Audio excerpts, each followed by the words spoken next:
Bonjour, bonjour à tous, j'espère que vous allez bien. Que le Seigneur vous bénisse encore dans le merveilleux nom de Jésus-Christ. Comme j'ai dit, je vais prendre l'habitude de toujours dire bonjour parce que dans le ciel, il n'y a pas de nuit en fait. C'est ce que le livre des Révélations nous dit, qu'il n'y a pas de nuit, que la gloire de Dieu éclaire la cité et l'agneau, n'est-ce pas, est le flambeau de la cité. Donc, il fait toujours jour en fait.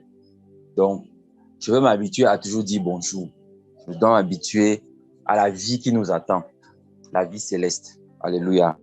On doit commencer à perdre les habitudes terrestres pour nous accaparer des attitudes célestes.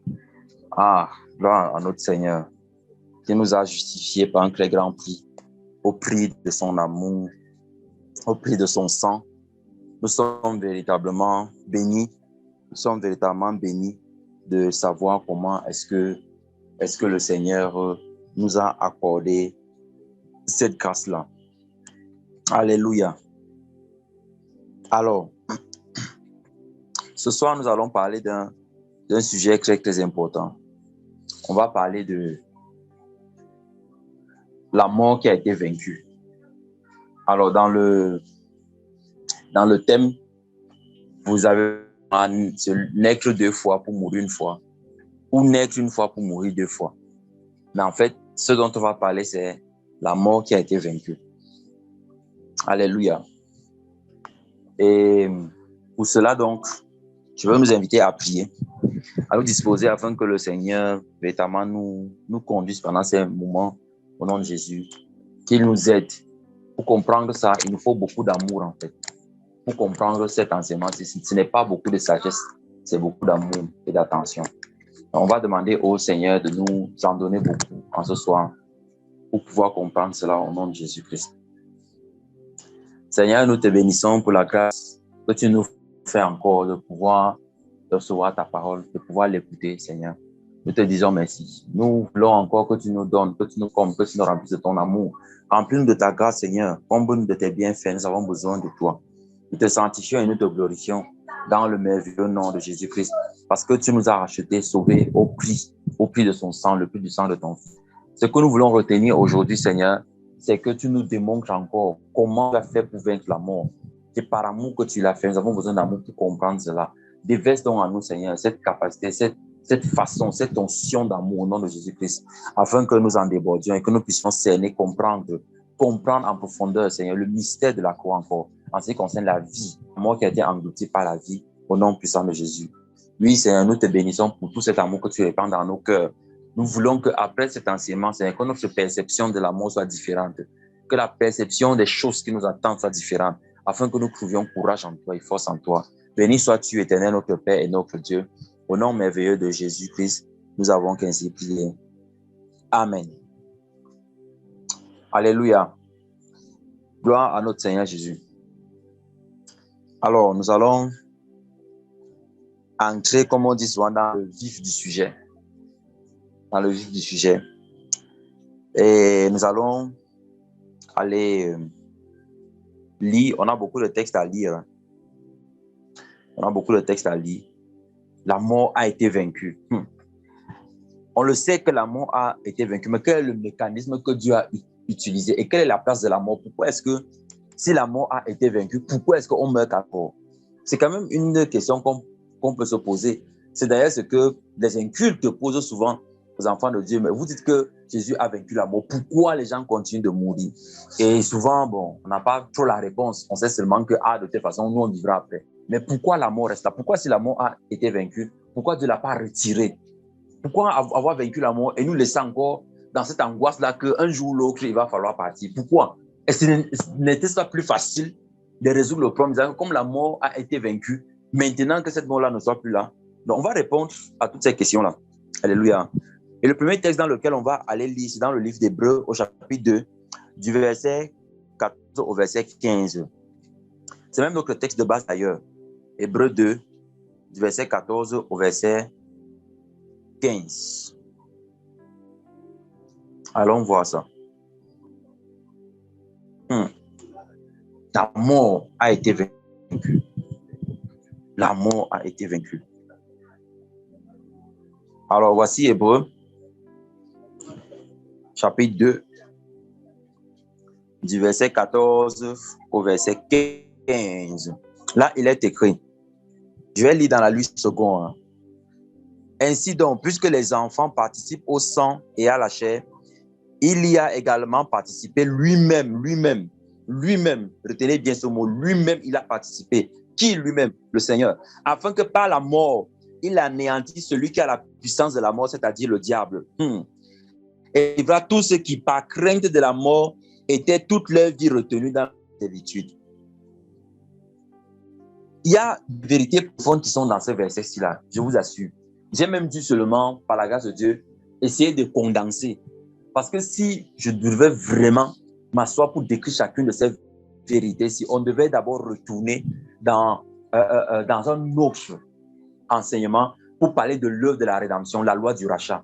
Et il aurait fallu qu'on aborde le livre de Ruth, qu'on voit vraiment en profondeur comment la loi du rachat s'exerce. Mais je crois que le Seigneur permettra qu'on le fasse une autre fois. On va se concentrer sur l'action qui s'est posée ici, là, dans le livre d'Hébreux 2 qu'on vient de lire. On va dormir la loi du rachat de côté. Mes frères et sœurs, écoutez bien.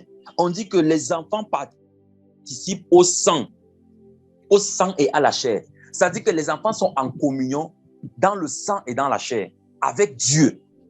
Et pour cela, donc, pour que lui-même soit en communion avec nous, il a fallu que, pour que nous devenions ses enfants, que lui-même vienne participer à ça. Et c'est pour cela que nous pouvons voir que la parole de Dieu nous dit que Dieu a été fait chair. Pourquoi il a été fait chair? Pourquoi Dieu ne pouvait pas du haut de son trône dire que vraiment que le péché soit anéanti? Est-ce que c'était plus dur? Est-ce que c'était plus difficile pour ça? Mais il y avait une loi et Dieu s'est soumis à cette loi-là lui-même. La loi du sang et de la chair, la loi du rachat, qui devait le lier à ceux qu'il devait sauver. Pour sauver quelqu'un, il faut ressembler à la personne. On ne sauve pas quelqu'un à qui on ne ressemble pas, ce n'est pas possible. Et c'est pour cela que les gens utilisent souvent ce dicton que tu sors le chien d'un coup, il te mord. Mais c'est normal. Est-ce que le chien t'a demandé le salut? Tu vas sauver le lion. Est-ce que le lion, c'est ton semblable? Les gens qui disent, oh, j'ai sauvé ce lion. Maintenant, le lion m'a mordu. Oh, j'ai sorti le scorpion. Il m'a piqué. Mais le scorpion n'attend pas que tu le sauves. Si c'est un autre scorpion, il va le reconnaître. On sauve ce qui nous est semblable. On sauve ceux à qui nous ressemblons. Alléluia. Et il dit qu'il a participé lui-même afin que par la mort, il anéantit celui qui a la puissance de la mort, c'est-à-dire le diable. On voit d'abord ici que Dieu a utilisé la mort pour anéantir la mort, pour anéantir celui qui a la puissance de la mort. Donc, la mort et celui qui a la puissance de la mort, le diable, sont deux entités différentes. Il faut d'abord que l'on comprenne ça. D'habitude, les gens prennent le diable comme pour la mort et prennent la mort pour le diable. Ce n'est pas vrai. Le diable et la mort sont deux entités différentes. La mort est au-dessus même du diable. La mort est au-dessus du diable. Mais on va se demander que comment donc le diable réussit à manipuler la mort, puisqu'on dit que celui qui a la puissance de la mort, ça dit le diable. Pourquoi le diable réussit à manipuler la mort? Parce que tu peux être plus puissant que moi, mais moi, je suis plus intelligent que toi. Et j'arrive à te manipuler. On voit ça dans notre vie courante. On voit que les personnes qui dirigent le pays, généralement, ce n'est même pas le président. C'est peut-être ça peut être le Premier ministre, ça peut être le secrétaire d'État, ça peut être... Donc, des personnes qui réussissent à prendre des décisions et à convaincre celui qui a l'autorité de viser des choses.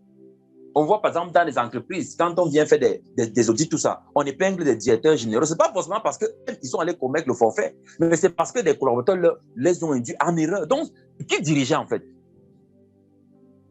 Donc, tu peux être plus puissant que moi, mais moi, je suis plus intelligent que toi, j'arrive à te manipuler. Donc, le diable a pris possession de la mort. Il a réussi à manipuler la mort, afin que la mort devienne une arme entre ses mains pour faire mourir. Or, la mort est donc née où? Dans le livre de Genèse. Allons voir. La mort est issue du livre de Genèse. La première personne qui parle de la mort, c'est qui? C'est Dieu lui-même. C'est Dieu. Donc, que les gens arrêtent de croire que c'est Satan qui a inventé la mort. Satan, il veut trop donner, comment je peux dire ça? C'est-à-dire, il veut se faire passer pour ce qu'il n'est pas, en fait. Il veut se faire passer pour ce qu'il n'est pas. Vraiment. Ça, c'est un gars malhonnête, ça.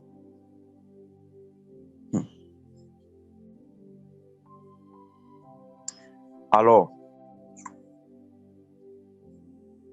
suivez, Genèse chapitre 2. à partir du verset 15. L'Éternel Dieu prit l'homme et le plaça dans le jardin d'Éden pour le cultiver et pour le garder. L'Éternel Dieu donna cet ordre à l'homme. Tu pourras manger de tous les arbres du jardin, mais tu ne pourras, suivez bien ce qu'il dit, tu pourras manger de tous les arbres du jardin, mais tu ne mangeras pas de l'arbre de la connaissance du bien et du mal, car le jour où tu en mangeras, tu mourras. La première personne qui a parlé de la mort à l'homme, c'est Dieu. Ce n'est pas le diable. C'est Dieu. Donc la mort n'était pas créée. La mort n'existait pas. La mort devait exister si l'homme entrait dans la désobéissance. Et c'est ce qui s'est passé. Satan, ayant compris ça, a poussé l'homme à désobéir afin que la mort matérialise. Donc c'était comme une condition. Pour que la mort vienne à l'existence, il fallait que l'homme désobéisse. Et la désobéissance d'Adam a entraîné donc que la mort rentre dans l'humanité. Et quand la mort est rentrée dans l'humanité, celui qui a mené l'homme à faire en sorte que la mort rentre dans l'humanité, c'est allié à la mort, pour que la mort devienne puissance pour faire mourir les hommes. C'est pour cela que le passage que nous avons lu tout à l'heure dans le livre de Hébreux, on dit, afin que par la mort, il anéantit celui qui a la puissance de la mort, c'est-à-dire le diable. Donc, maintenant, qu'est-ce que Dieu fait? Dieu maintenant se manifeste dans la chair pour utiliser la mort afin d'anéantir celui qui a la puissance de cette mort-là. C'est-à-dire, la sagesse de Dieu est incroyable. C'est quelque chose qui dépasse l'entendement. C'est quelque chose qui dépasse l'entendement. Continuons d'abord. Sinon, je vais parler de la fin avant le début. Kondori rinada yabakane kandala satari proto kondoro seke riba bakane kalangakana shiki tikobro rima yambali akandala rima yakatana sokoto reketene yende ikamari rinada ngali kalaka kana sokoto. Donc voici que la mort est donc ancrée. La mort a commencé à régner et la mort a régné sans partage. La mort a commencé à régner. Donc puisque la mort était au-dessus du diable, la mort était au-dessus, il fallait donc que pour résoudre ce problème-là, ce soit quelqu'un d'autre qui vienne. Voilà pourquoi les anges ne sont pas venus. La mort est même au-dessus des anges. C'est pour ça qu'aucun ange n'a été trouvé digne pour venir nous sauver. Parce que quand on dit ça souvent, on ne comprend pas exactement ce qui fait. On sait seulement que Jésus a été le seul digne. Mais il a été le seul digne pourquoi? Parce que le problème, il n'y a que Dieu qui pourrait résoudre ça. Puisque cette parole a été déclarée par lui, il a dit que le jour où tu vas faire ça, la mort, tu mourras. Donc la mort est née du fait que l'homme qui ressemble à Dieu, qui est semblable à Dieu, ne pouvait être tué que par quelque chose qui est au-dessus des anges, parce que les anges ne ressemblent pas à Dieu. Donc c'est pour ça qu'aucun ange ne peut combattre la mort. Aucun ange n'a ce pouvoir-là. Ils ont regardé la mort comme ça, que nous, on va nous battre le type ici. Et Satan n'est pas venu combattre la mort, Satan est venu s'allier à la mort. Donc je vous dis que bon, combi, on peut faire les affaires ensemble. Tu vois, je peux t'aider facilement, puisque tu es là pour tuer l'homme. Je vais t'aider à bien le tuer. Laisse que je te montre. C'est pour ça que vous voyez que les types de morts ont évolué avec le temps. Les manières dont les gens mourraient avant, ce n'est pas comme ça qu'ils meurent maintenant. Parce que Satan est en train de rendre la mort intelligente. Il dit que non, tu peux prendre les gens par crise cardiaque. Tu peux prendre les gens par accident d'avion comme ça. Tu peux prendre les gens par crime passionnel. Tu peux prendre... Donc c'est lui qui en crée. C'est pour ça qu'on dit qu'il a la puissance de la mort. Il rend la mort beaucoup plus machiavélique, plus intelligente. Les gens d'avant mouraient de crise cardiaque. Ils mouraient des choses comme ça. Donc, on ne se pose pas les questions, on ne se demande pas que, mais qu'est-ce qui se passe ici? Est-ce que c'est normal que ça se passe comme ça? On se dit, ah, c'est la mort. Non! Il y a un gars qui est derrière, qui travaille. Il dit, je vais lui trouver une nouvelle façon de tuer les gars. Voici comment tu vas faire. Quand quelqu'un va, je vais mettre le désir d'adultère dans son cœur. Quand il va commettre ça, je vais rendre son conjoint jaloux. Dans cette jalousie-là, tu vois, il va se lever. Il ne pourra pas résister. Et il va tuer l'amant et l'amant. Il va tuer les deux. Après, il va se demander, qu'est-ce que j'ai fait? La mort a frappé. Voici une autre façon. Le diable dit que je vais, attends, je vais faire quelque chose. Je vais pousser celui-ci à escroquer tel autre. Et comme il aura mis toutes ses économies de côté, les économies de toute une vie, il ne pourra pas résister. Le gars va monter sur le toit, il va sauter, il va se suicider. La mort est devenue plus intelligente. Mes frères et sœurs, cette histoire est une histoire sérieuse. Continuons, on a beaucoup de choses à voir. J'étais juste en train d'ouvrir, par la grâce de Dieu, notre entendement sur une ou deux choses. Alléluia. Une ou deux choses, afin que nous comprenions, que nous saignions comment est-ce que l'amour agit, mes frères et sœurs. Comment est-ce que l'amour agit? Repartons maintenant. Allons voir comment la mort a régné. Nous sommes dans le livre de Romains, au chapitre 5, le verset 14. Maintenant, on parle du règne de la mort. Romains chapitre 5, le verset 14. Romains chapitre 5, le verset 14.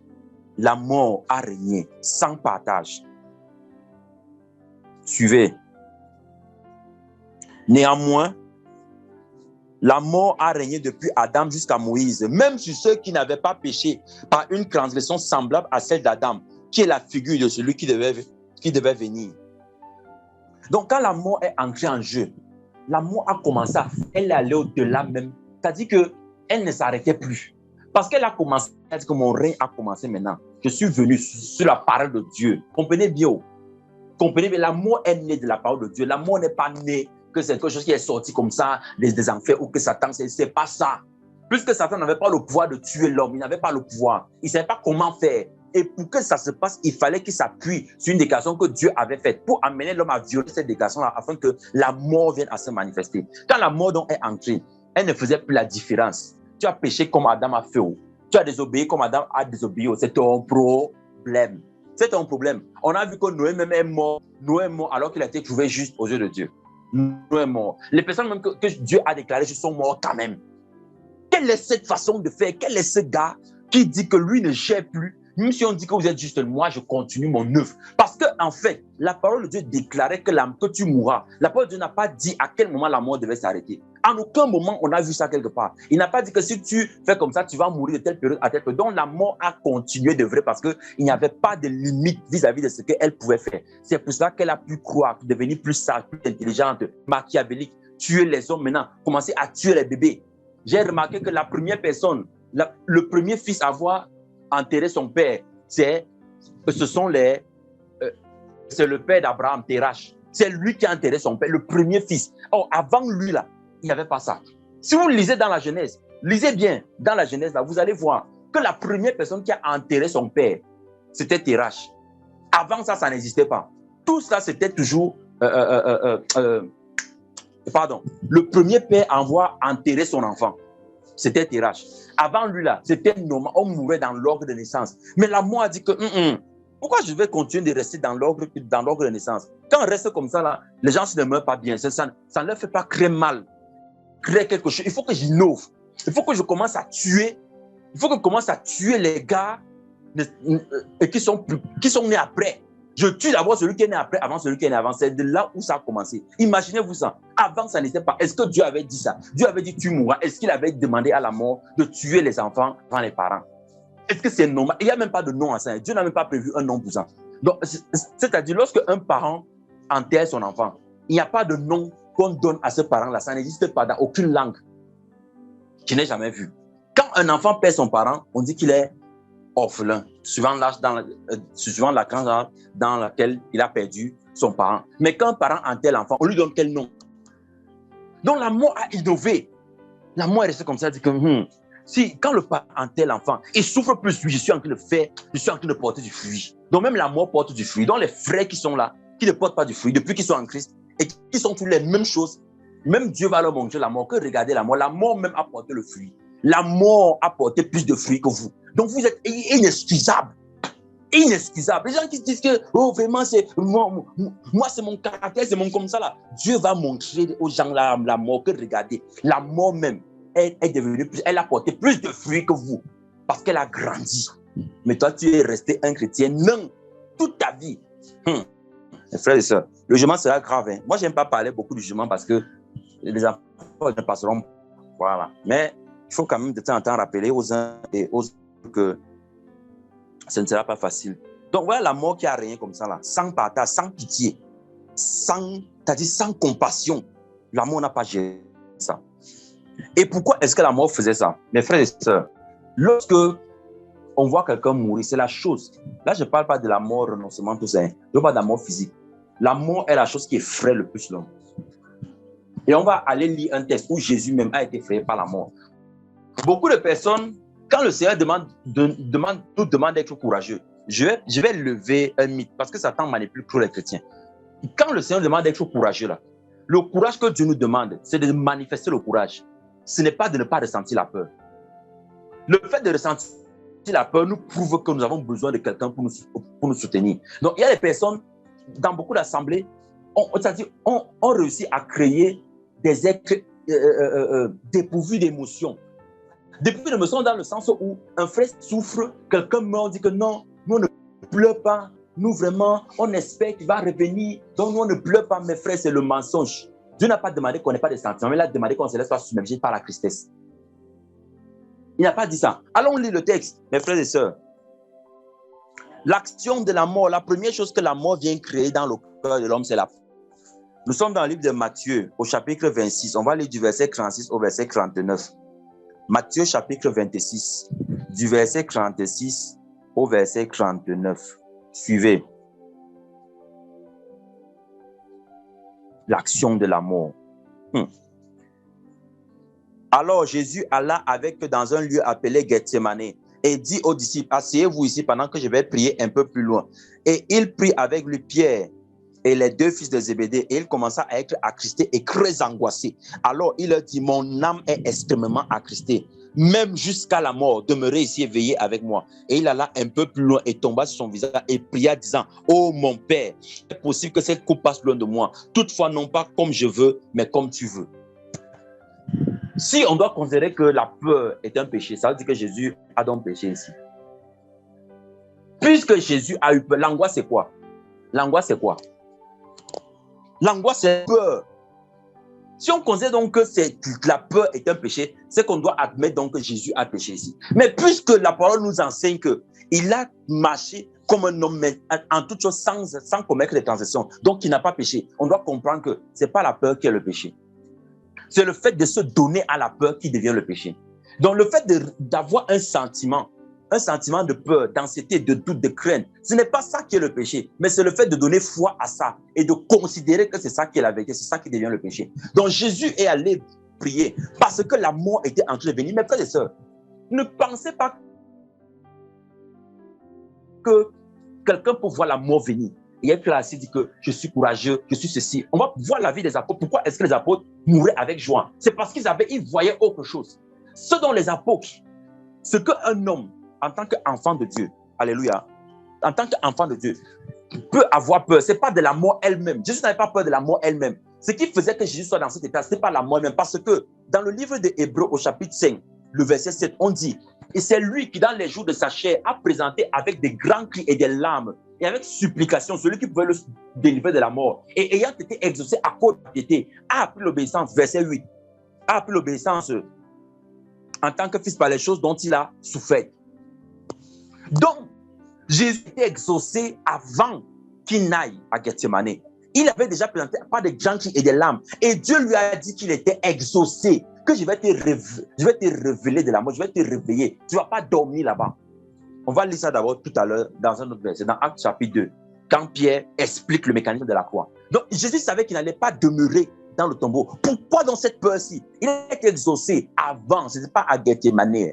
Il a été exaucé avant, depuis la prière, il savait qu'il devait rester, puisqu'il a commencé à dire à ses disciples un peu plus tôt, quand vous lisez Matthieu chapitre 26, depuis le premier verset, que voici, je dois souffrir entre les mains des principaux sacrificateurs, tout ça, je dois beaucoup souffrir, mais le troisième jour, je ressusciterai. Il savait qu'il allait ressusciter. Pourquoi à Gethsemane, il y a eu encore cette angoisse-là? Mes frères, c'est parce que Jésus n'avait pas peur de la mort, mais Jésus avait peur de la manière dont la mort venait à lui. Alléluia. C'est quelque chose qu'on doit comprendre bien aujourd'hui. C'est la manière dont la mort vient à nous. C'est ça qui nous fait peur. C'est-à-dire qu'un enfant de Dieu qui reçoit l'exaucement de ce que je suis sauvé, j'ai le témoignage du Saint-Esprit en moi, comme c'est dans Romains chapitre 8. L'Esprit de Dieu rend témoignage en nous que nous sommes enfants de Dieu. Ce témoignage-là, c'est ça qui nous donne l'assurance, c'est ça qui nous donne la joie, c'est ça qui nous donne le courage. Mais la manière dont la mort vient, c'est ça qui nous fait peur. Parce que la mort, d'abord, c'est un être effrayant. Il n'y a personne qui sent le Saint-Esprit peut se tenir devant la mort comme ça, regarder la mort face à face sans fuir. Je vous dis, mes frères et sœurs, pour les personnes qui n'ont pas encore expérimenté ça, allez suivre le témoignage que j'ai mis sur la chaîne. Un truc que j'ai expérimenté à l'an 2000. La mort est quelque chose d'effrayant. Donc lorsqu'elle vient, même si tu as caché ton courage là-haut, il n'y a que le Saint-Esprit qui peut t'aider. Même les anges ne sont pas prononcés. On a dit on ne peut pas aller combattre le gars ici. C'est là où l'agneau s'est levé. Il a dit envoie-moi Père, j'irai. Alléluia. Et Satan est venu pour faire alliance avec la mort. Satan n'a pas combattu la mort. Hein. Aïe, aïe, aïe. Jesus Christ. Donc la manière dont la mort vient, c'est elle qui nous fait peur. La manière dont elle va venir nous prendre, c'est ça qui fait peur. Mais ce que le Seigneur nous demande, c'est de ne pas avoir peur de ça. Parce que, comme Jésus a été exaucé, tous ceux qui espèrent en lui seront également, ne vont pas demeurer dans les liens de la mort, ne seront pas dans les chaînes de la mort. Alléluia. C'est l'espérance que nous avons. C'est l'espérance que le Christ nous donne. C'est qu'au dernier jour, on va ressusciter. Mais la manière dont la mort vient à nous, on doit prier chaque jour pour dire que Seigneur, donne-moi le courage, parce que cette manière-là peut influencer ta destinée. Elle peut influencer, et c'est sur ça que Satan joue. C'est sur ça que Satan appuie pour perdre beaucoup de chrétiens. Beaucoup sont engagés à se sanctifier, à ne pas faire le prophétie, oui. Mais lorsque la mort commence à venir, c'est là où Satan dit que je t'attendrai. Pour ceux qui ont déjà lu le voyage du pèlerin, vous avez vu qu'après que chrétien ait combattu Satan avec toutes les armes de Dieu, qu'il ait tenu faible, et que après avoir resté au diable, il a fui loin de lui. Satan lui a dit un mot. Il a dit que je reviendrai à toi lorsque les bras glacés de la mort vont t'envelopper. Je me saisis ton âme. Pourquoi est-ce qu'il a dit ça? Il savait bien que chrétien avait les armes de Dieu et que chrétien n'allait pas pécher, il n'allait plus perdre le chemin de toute sa marche chrétienne. Mais il est parti l'attendre au moment décisif, la mort, la manière dont la mort devait venir. Il a dit, je vais utiliser ma plus puissante arme, c'est la mort. Voilà pourquoi beaucoup de personnes, lorsque la mort vient à ces personnes-là, dans une certaine forme, elles renoncent à Christ. Aujourd'hui, si on dit, OK, vous allez passer par le feu, toutes les personnes qui ne veulent pas abandonner le Seigneur, là, on va vous brûler vif. Quand tu vois d'abord le feu, tu vois l'intensité du feu, tu vois ce qu'une bougie peut faire sur ta main. Une machine chauffée t'en met passer par là moins d'une seconde, mais tu ressens la douleur et tu t'imagines qu'on va te mettre dans un brasier comme ça. Tu peux te dire que Seigneur, vraiment, hein, je vais faire semblant. Je vais te régner devant les hommes, mais dans mon cœur, je ne vais pas te régner. Tu commences à chercher les compromis. Parce que ce qui te fait peur, c'est la manière dont la mort vient. Oh, tu sais bien que tu as la vie. Tu sais que tu resteras au dernier jour. Mais tu changes. Ton aspect change. Pourquoi? Parce que la manière dont la mort vient. C'est ce que la mort a fait à Jésus, à Gethsemane. La manière dont la mort venait, Satan lui dit que tu vas voir. Tu ne pourras pas rester. On va te chicoter. On va te mettre les couronnements d'épines. Et tout ce qu'on voyait physiquement là, ce n'était pas ça le plus gros problème. Hein. Le plus gros problème, c'était ce qu'il portait spirituellement. Il portait l'humanité. Donc, ce que la mort devait faire peur à tous les autres, c'est ce que Jésus portait en lui seul. C'est pour ça que personne ne pouvait aller jusqu'au bout si ce n'était que lui. Et les gens qui méprisent le sacrifice, je vous dis, Dieu sera sans pitié.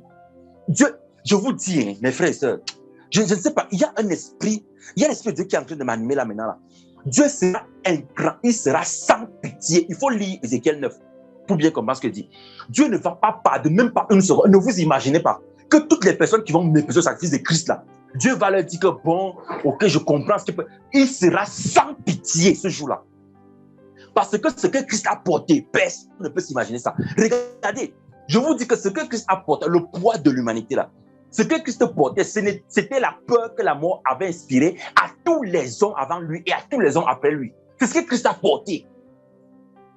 Christ ne portait pas que le châtiment qui tombait sur lui. Quand on dit que le châtiment qui devait tomber sur nous est tombé sur lui, qu'est-ce que ça veut dire? Ça veut dire que toute la peur que la mort devait inspirer aux hommes là, de savoir que tu meurs sans Dieu, tu vas aller en enfer, de voir la mort face à face, c'est ce que Christ a porté lui seul.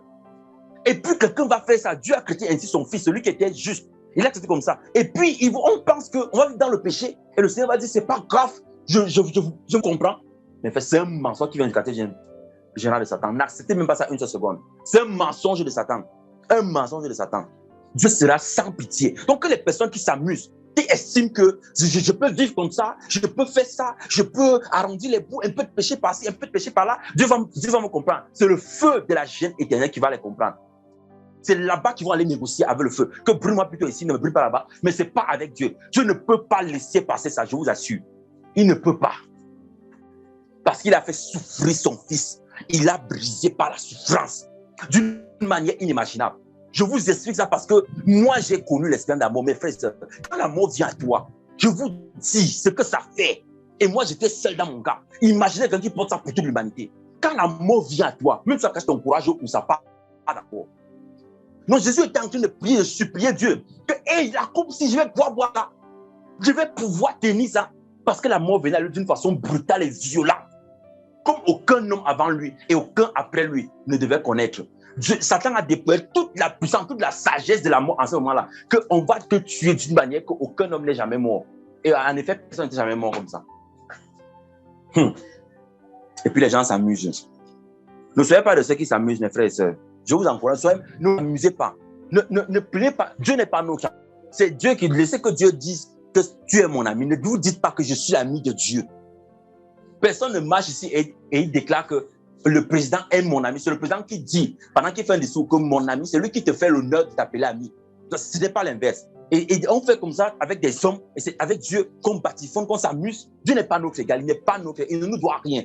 Il ne nous doit rien. Il a fait ça par amour seulement. Donc si nous, on ne comprend pas ça, et qu'on veut vivre notre vie comme on pense, la mort va rien, elle va faire son travail. Alléluia. Et elle va bien faire son job. Et elle ne s'amuse pas.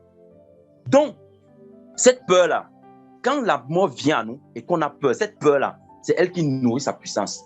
C'est elle qui nourrit sa force. C'est elle. C'est pour ça que le diable donc attend les chrétiens au dernier jour de leur vie. Pour tous ceux qui tiennent ferme, qui vivent dans la sanctification, qui craignent le Seigneur, il les attend au dernier jour. Quand la mort vient, il y a la manière dont la mort va venir.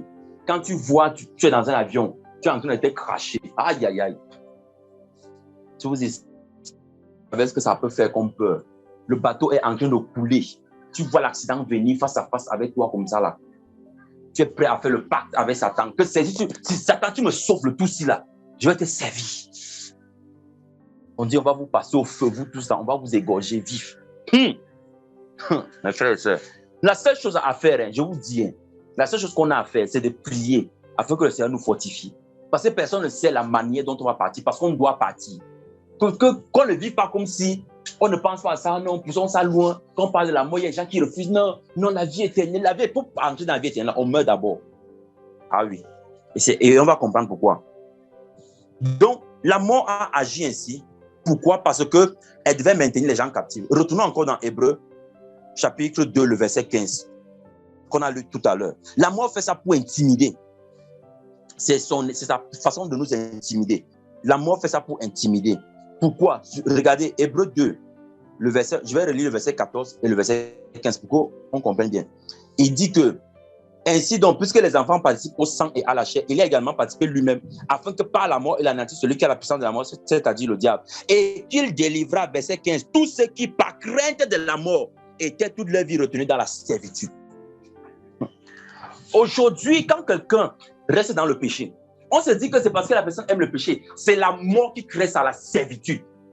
La mort vient et menace les gens. Que si tu quittes l'affaire-ci, regardez les personnes qui signent des pactes dans les sectes, dans toutes ces choses-là. Pourquoi ces personnes ne peuvent pas venir dire comment tu vois que tes enfants sont en train de mourir?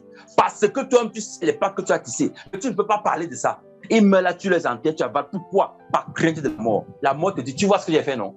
Tu vois comment vient de tuer ton enfant? Amuse-toi encore. C'est ce que... Et tous ceux qui sont possédés de l'esprit de Satan agissent de la même façon. Pour intimider le peuple, on tue quelqu'un d'une manière bizarre. Quand vous voyez comment la personne est morte là, l'intimidation entre dans le code. Hey, moi je vais mourir comme ça. Je peux mourir comme lui là. Et on vous garde dans le rang. C'est ce que la mort fait. Pour garder les gens dans la servitude. Donc pour que ceux qui étaient captifs par crainte de la mort soient délivrés, il fallait que le sauveur vienne combattre la mort. Et que par la mort, il anéantit celui qui a la puissance de la mort. Je vous dis que c'est un verset qui est tellement profond. Il a utilisé la crainte de la mort pour mourir lui-même, afin d'enlever la puissance de la mort. Donc, ce n'est pas la mort, qu'elle a été tuée, que la puissance qui devait tuer la mort s'est manifestée. Est-ce que quelqu'un peut comprendre ça? Si ce n'est pas la sagesse de Dieu, c'est quoi? De son vivant, la mort est restée là. Mais quand il a été mort, c'est là que la mort est morte. Donc la faiblesse de Dieu a été plus forte que la mort. C'est quand l'agneau était au plus faible de ses capacités que la vie a englouti la mort. Et c'est ce que Dieu veut faire avec chacun d'entre nous. Je pense qu'on commence à avoir la réponse par rapport à à la question que j'ai posée tantôt en disant que pourquoi Dieu a laissé la mort là. Parce que la mort est importante dans le mécanisme de la révélation de la vie qui attend. C'est pour ça qu'il a laissé la mort là. Qu'il ne l'a pas anéanti. Alléluia. Oh, qui délivra tous ceux qui, par crainte de la mort, étaient toute leur vie retenue dans la servitude. Les gens sont restés dans le service du péché. Pourquoi? Parce que la mort leur faisait peur. Mais en Christ Jésus, l'espérance que nous avons, c'est que puisque lui n'a pas été retenu par les chaînes de la mort, je crois aussi que moi aussi je ne serai pas retenu. Donc je vais persévérer jusqu'au bout afin que je sois aussi délivré de la servitude. Alléluia. C'est l'arme la plus puissante de Satan. La mort. Allons lire maintenant la puissance de la mort. On va voir ça. Nous sommes dans 1 Corinthiens chapitre 15, du verset 55 au verset 56. La mort qui sa puissance d'où? Comme les gens s'amusent là, ils disent que c'est au chaud, ils peuvent pratiquer un peu des choses ici, des choses par là. Allons voir. Les frères et sœurs, la mort qui sa puissance d'où? 1 Corinthiens 15, verset 55 au verset 56. Ô mort, où est ton aiguillon? Où est ta victoire? L'aiguillon de la mort est le péché. Et la puissance du péché, c'est la loi. Donc, l'aiguillon de la mort, ce qui fait que la mort puisse tuer quelqu'un, c'est le péché. Voilà pourquoi le diable amène les hommes à pécher. Parce que tant que tu pêches, tant que tu pratiques le congrès, c'est que Dieu dit, la mort a un pouvoir sur toi, elle est ton maître. La mort a la capacité de te retenir dans la servitude tant que tu pêches. C'est pour ça que chaque jour écrit un nouveau péché. Il faut que le péché soit toujours innovant, innové. Et quand il a crampé les mains, regardez cette image. Un veut te rendre complice du silence d'un meurtre. Quand la personne commence à tuer, si elle a tué la première personne, elle dit, ou bien si elle a déjà piqué le couteau, elle dit, prends l'arme, tu l'achèves. Si tu ne l'achèves pas, je te tue toi-même. Et par crainte de ce que la personne te dit, tu vas prendre l'arme et tu tues. Et tuant, tu deviens complice du péché. Donc, le péché, l'aiguillon de la mort commence à agir sur toi. La mort te tient maintenant en tant que serviteur. Tu dis que tu te souviens de ce que tu as fait là-bas, non? Voilà. Si tu parles ici, là, on va te faire la même chose. Tu es ainsi captif. L'aiguillon de la mort, c'est le péché. Et la puissance du péché, c'est la loi. Les personnes qui s'amusent à pratiquer les choses que Dieu a dit de ne pas manger là, la connaissance du bien et du mal, la loi de Moïse, qui s'amusent à encore vivre, ils prennent l'encens, ils font ces choses-là. Vous êtes en train de donner la puissance au péché. La puissance au péché. Quand Jésus dit qu'il est venu accomplir la loi, quand on dit que accomplir, la différence entre abolir et accomplir, c'est quoi? Dans les deux cas, si j'abolis ou que j'accomplis, ça veut dire que je mets fin à la chose. Mais quand j'abolis, ça veut dire que je mets fin avant que la chose ne soit terminée. Mais quand j'accomplis, je mets fin parce que la chose est déjà terminée. Donc Jésus est l'accomplissement de la loi. Ça veut dire qu'en lui, quand nous le regardons, il a résumé en lui tout ce que Dieu voulait qu'on fasse, qui était décrit dans la loi. On n'a plus besoin de faire les choses sous la forme de la loi que la loi nous proposait. On doit faire les choses maintenant sous la forme que Christ nous a proposée. Si on ne fait pas ça, on est en train de pratiquer la loi. Et en pratiquant la loi, on donne la puissance au péché. Or, le péché donne l'aiguillon de la mort. Voilà pourquoi des personnes, bien que chrétiennes, continuent d'être captives de la puissance du péché. Parce qu'elles pratiquent la loi. Elles pratiquent les œuvres de la loi. Elles viennent, oh Seigneur, je prie afin que tu me rendes pur, afin que tu me rendes saint. La personne croit que c'est sa justice qui la justifie. La personne croit que ce sont ses bonnes œuvres qui font en sorte que Dieu l'approuve. La personne croit que c'est parce que j'ai fait ci, j'ai fait ça. C'est parce que je n'insulte pas mon prochain. Je me préserve de ceci, que je suis pur, que je suis saint. Tu donnes la puissance au péché parce que tu pratiques la loi. Maudit soit quiconque pratique les œuvres de la loi. C'est ce que la parole dit dans Galates chapitre 3. On va d'ailleurs lire ça. Les personnes pratiquent ça et pensent qu'elles sont en train de vivre, alors qu'elles sont en train de se tuer. Elles sont en train de mourir. Elles sont en train de donner la force au péché. Le péché puise sa force dans la loi parce que quand tu t'appuies sur la loi pour être justifié, tu es en train de t'appuyer sur la chair. Tu es en train de t'appuyer sur la chair. Voilà pourquoi Jésus a dit les pharisiens sont assis sur la chair de Moïse. La chair de Moïse, la chair de Moïse. Quand tu t'appuies sur la loi, tu es en train de donner la force à la chair. Et la chair va se manifester. La chair va avoir son effet. Alléluia. La chair va agir. Et quand la chair agit déjà, le péché prend de la force. C'est justement quand on te dit tu ne voleras pas que l'envie de voler monte. On dit, est-ce que tu as entendu ce que le frère là a fait? Hein? Qu'est-ce qu'il a fait? Qu'est-ce qui crée la curiosité? C'est la chair qui fait ça. C'est la chair qui fait ça. Mais si tu es rempli du Saint-Esprit, est-ce que tu as entendu ce que le frère là a fait? La question que tu vas poser, c'est que il a ressuscité un mort, il a guéri un malade. Parce que, en fait, ton esprit, ton cœur n'est plus sujet à être tenté par les œuvres de la chair, la pratique de la loi. L'aiguillon de la mort, c'est le péché. Et la puissance du péché est la loi. En effet, ne vous amusez pas à pratiquer les choses de la loi. Quelle est la différence entre l'ancienne alliance et la nouvelle alliance? L'ancienne alliance, c'est la manière dont Dieu voulait qu'on s'approche de lui d'une certaine façon. Et la nouvelle alliance, la manière qu'il a choisi, c'est Christ. C'est tout ça la différence. Ce n'est pas une affaire où on va raconter des histoires, on monte beaucoup, on descend. C'est ça de manière simple, classique, compréhensible pour tout le monde.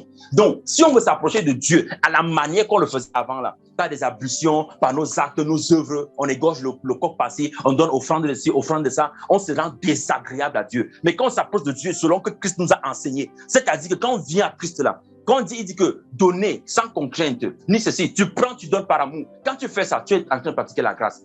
Mais quelqu'un qui s'assoit, qui dit que je prends le 10e de mon revenu, voilà 10% de mon truc, je vais mettre ça pour l'œuvre de Dieu et tout ça. Tu es désagréable à Dieu. C'est-à-dire que c'est comme une odeur de poubelle même. Et puis les gens pensent qu'ils ont toujours fait, oh j'ai donné ma dîme, j'ai fait ceci. Qui continue de pratiquer la loi là? La puissance du péché ne va pas s'arrêter. Ce sont les mêmes gens qui chaque fois, pasteur, priez pour moi, j'ai encore péché, oh vraiment je suis tombé à ceci, oh la colère montée. Pourquoi on ne se pose pas les bonnes questions? Tu continues de pratiquer ça, pourquoi? Pourquoi? C'est parce que tu donnes de la puissance au péché. Et le péché est l'aiguillon de la mort règne. Et ces personnes ont toujours peur. Ah, cette nuit-ci, il y a quelque chose qui s'est fait dans mon toit, il y a ceci, oh Seigneur, vraiment fais ceci, pasteur, il faut prier pour moi. Qui?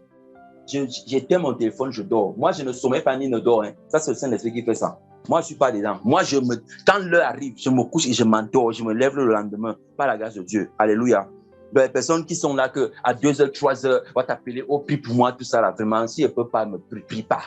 Je dis que Seigneur, tu sais, là, je dois dormir. Alléluia. Parce que l'aiguillon, la mort, c'est le péché. Et si tu pratiques la loi, tu vas donner la force au péché. Pratique les œuvres de la grâce. On va avoir un enseignement à part entière entre les œuvres de la grâce et les œuvres de la loi. On ne peut pas parler de ça ici. Sinon, on va finir l'année prochaine. Alléluia.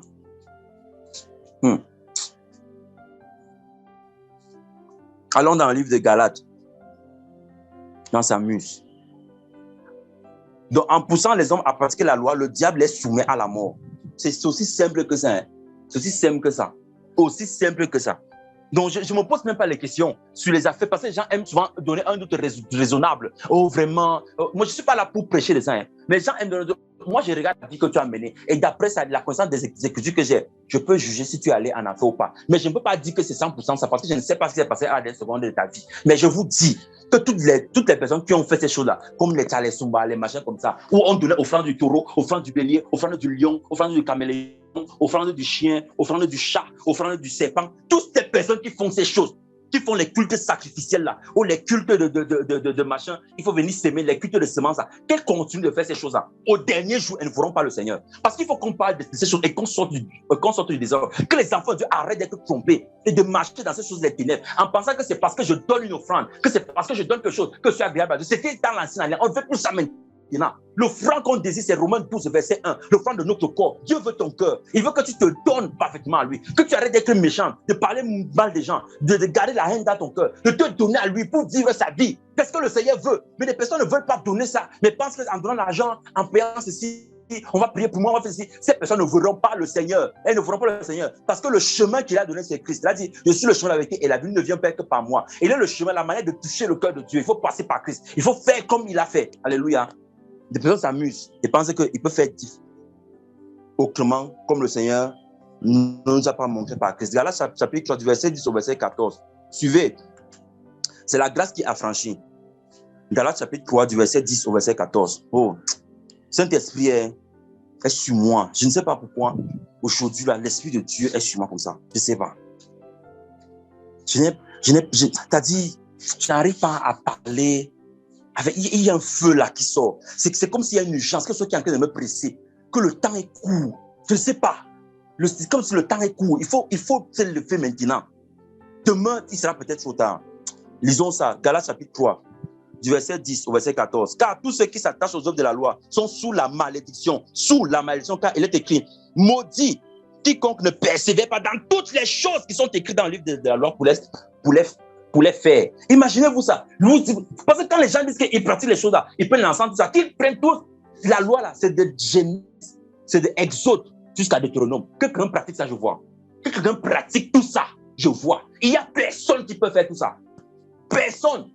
Parce qu'on doit faire dans la forme qu'on donne. Parce que les choses que les gens font maintenant là, ils disent que quand tu pêches, si c'est le sacrificateur, on doit acheter le taureau. Que la personne aille chercher le taureau, on vient tuer, on égorge, on fait comme c'était prévu là.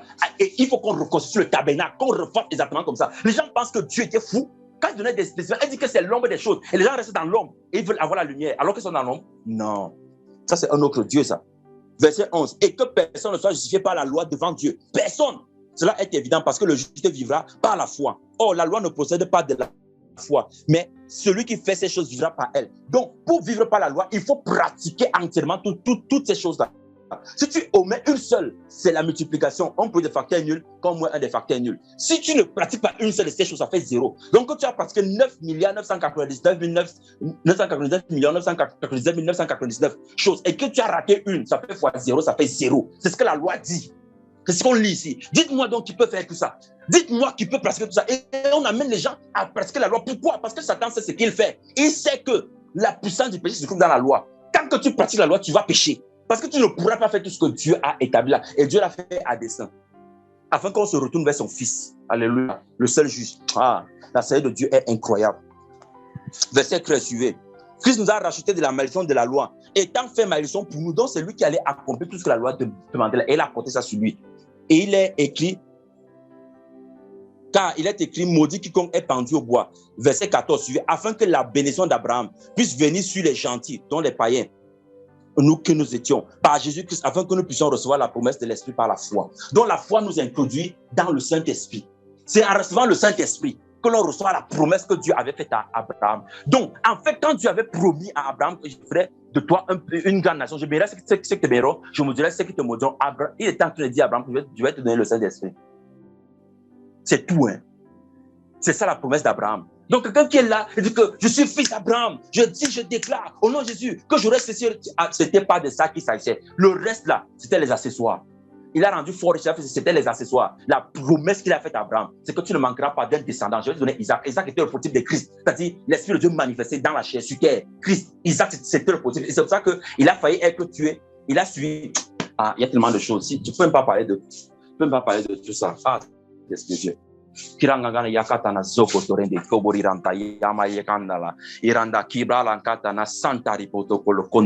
C'est pour ça que Abraham a dû mourir Isaac afin qu'il le récupère par une sorte de résurrection. Lisez ça dans le livre de Hébreux au chapitre 11. Isaac était mort. Au sujet d'Abraham, Isaac était mort. Quand Dieu l'a dit, viens me donner Isaac, Abraham ne voyait plus Isaac vivant, il le voyait mort. Donc, Dieu l'a dit, ne tue pas. Isaac est revenu à la vie à ses yeux.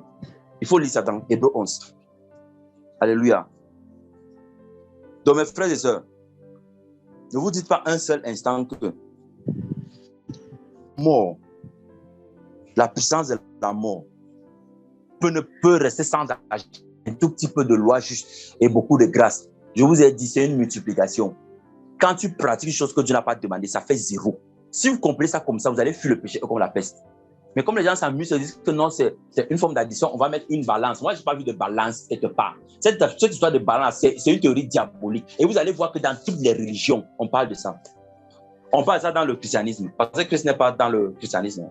Il faut que vous compreniez d'abord ça bien. On parle de ça dans le christianisme. On parle de ça dans l'islam. On parle de ça dans le bouddhisme. On parle de ça. Toujours l'affaire de balance. Quelle balance? Dieu ne va pas peser nos deux œuvres. Il dit qu'il pèse de bien, il pèse de mal. Il va peser seulement Christ ou rien. Il va regarder. Est-ce que tu as pris le chemin?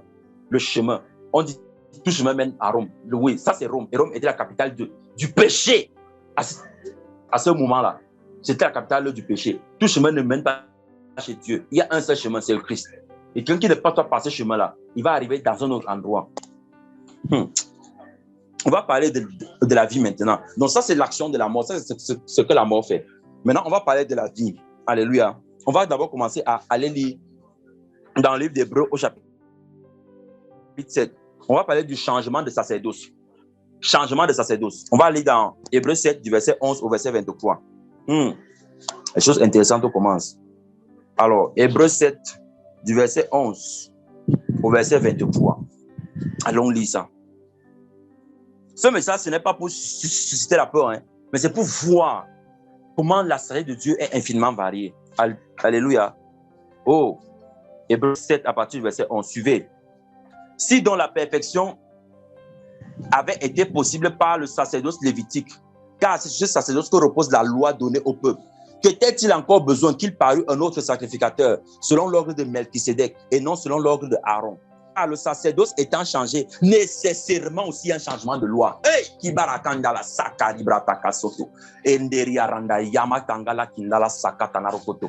Le sacerdoce étant changé, il y a aussi nécessairement un changement de loi. Vous comprenez ce que Dieu a fait ici? Pour changer la loi, il fallait que la mort vienne et mette fin à la première loi. Mais comme la loi ne pouvait pas mourir, il fallait que quelqu'un meure avec les valeurs de la loi, parce que la loi, c'est Dieu même. Quelqu'un meurt avec les valeurs de la loi. Et pour que cette personne meure avec les valeurs de la loi, il fallait que cette personne soit Dieu lui-même. Et en partant, en englissant la mort, c'est-à-dire quand la mort le tire, que viens, tu t'amènes en bas, c'est plutôt lui qui est en train de tirer la mort vers le bas. C'est comme quelqu'un qui veut se suicider, qui veut y mourir, et qui arrête une autre personne, que je descends avec toi. Mais en fait, en descendant avec cette personne-là, c'est celle Dieu qui est en train de t'amener en bas. Dieu a fait une chose incroyable. La mort pensait que quand je vais tuer le fils, je vais pouvoir régner paisiblement parce que j'aurais achevé mon œuvre.